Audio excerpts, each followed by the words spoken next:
টাকার পাঁপড় দাও। ঠিক আছে যা, 30 টাকা রেখে দে, আমি তোর পাঁপড় ফিরে দিচ্ছি। হ্যাঁ ঠিক আছে।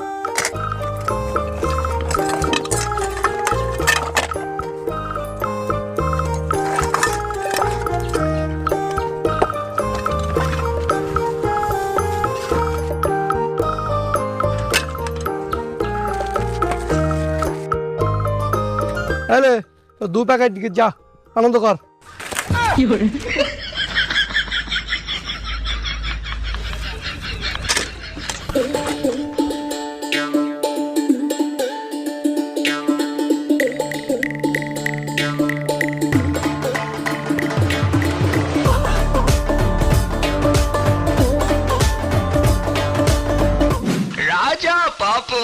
রাজা পাপড় একবার খেলে আবার খেতে ইচ্ছে হবে। রাজা পাপড় খেতে চান? পয়সা নেই, লাগবে